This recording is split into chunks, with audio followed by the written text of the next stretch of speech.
Hi and welcome to the beautiful countryside of Snowdonia. In the background behind me is Molehill Bog, and I'm standing in a property that I'll be sharing with my family for the next week here in Snowdonia in Bethgelert. And hopefully whilst we're here, we're going to do a bit of mountain climbing and walking, some scrambling, and perhaps visit an indoor climbing centre if there's time. A few days ago back in Norwich was quite a significant day for a climber because I decided to try out a new pair of shoes. You don't need very much equipment for bouldering. A chalk bag perhaps, a pair of shoes and a place to climb in. I've only owned one pair of climbing shoes in the past, and they were the Scarpa Vapor Vs or Vapor 5s. I bought them as my first pair of climbing shoes, and I used them every week for 2 years before putting them in storage for 13 years. And then I've been using them again for the last few months, but they've finally given up the ghost. They're being held together with a combination of good luck, wishful thinking and super glue.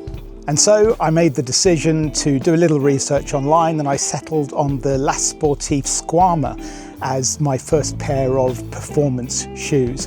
And this isn't really a review of those shoes so much as a reflection on some of the things I've noticed as a relative newcomer to climbing, and what a new pair of shoes means, the breaking in period, the kind of thinking and the kind of elements that I was looking for in the next pair of shoes that I'll be using.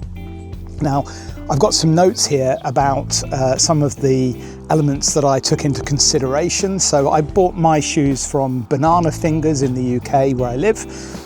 They were £130, and they are described as a high-end mid-stiffness performance shoe with an aggressive profile. And that's definitely true. The downturn on these shoes is very different from the pair that I had been using before.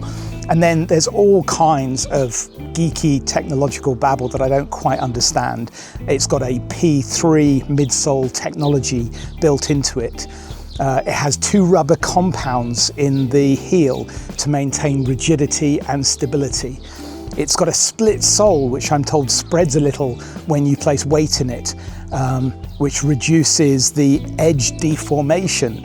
And there's a leather upper, a generous rubber toe cap, which is really important for toe hooking, and a really good heel area covered in rubber as well for heel hooks. The rubber bottom is a 4mm Vibram XS Grip 2. So those are the specs, but they don't really mean very much to me. What I'm interested in is what kind of a difference will it make to my climbing. So here I am back at Highball, about to do a new climbing session, and the big question of the day is, can I squeeze into my Squamas? Let's find out.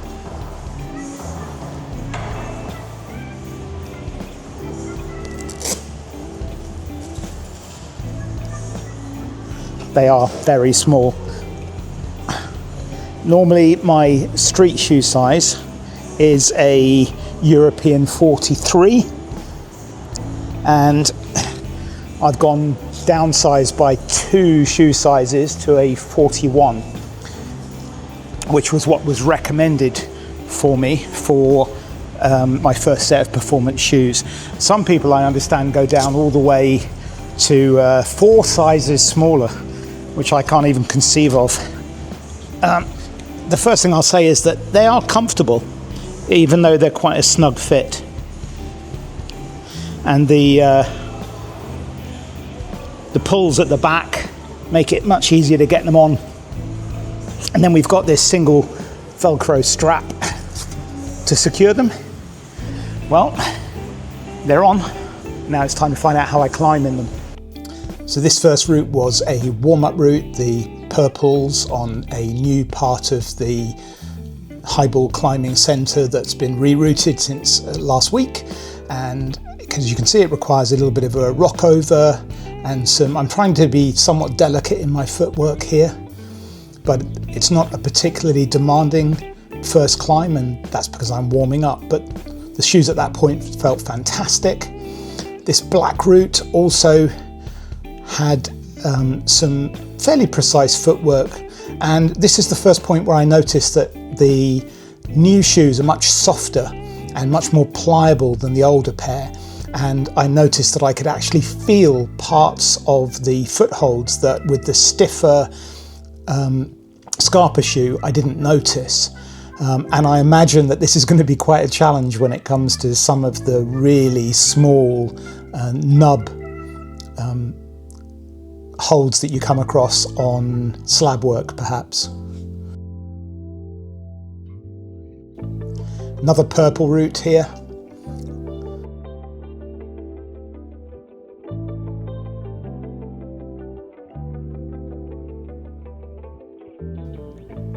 And again, really big jugs, nothing that's going to require any kind of precision footwork, but there was a heel hook there. And now I've got something a little bit more overhanging, this green root, which traverses along really nicely. I really enjoyed this route. And this did require a little bit more thought in terms of where I place my feet. Just because there's a bit of a stretch. I had to do a drop knee here to be able to reach across, and then again a foot switch, which felt fine in the new shoes. And then finally there's a step up here to match the hands and complete the route. Now this black route was amazing fun, and as you'll see, I didn't complete it the first time. In fact, it took a few times because of this rock over, which I tended to barn door out of, but I'll skip through to the bit where I finally do complete the route. And you'll notice that as I'm adjusting and rocking over here, the shoes really hold nicely onto this volume. It smears beautifully. I was able to place weight confidently on that right foot here. And although at times I wasn't 100% sure whether the shoes would perform in the same way as my old shoes, it just felt a little bit different. So what are my thoughts on the new shoes? Well, the first 10 minutes or so of the climb today were pretty excruciating. I lasted just that long before I had to take them off and have a bit of a break. But since then, I've slipped them back on and off every 20 minutes or so, and already I can feel that they're stretching and they're quite comfortable to wear. In terms of the performance of the shoes, I don't think I'm of a standard yet where I would be aware of a significant difference, but I have to say that the toe placement with the more aggressive downturn on the toe really helps on smaller holds with an undercut or with anything where I'm toe hooking or heel hooking. The black route that I completed just a minute ago, I'm really pleased with. It was quite a challenge, and it did require quite precise footwork in places, and the shoes were up to the task. So I think I'm going to learn to really love these shoes, and they're going to grow with me as my technique improves. So from a fledgling climber with limited experience of performance shoes, they definitely get my thumbs up.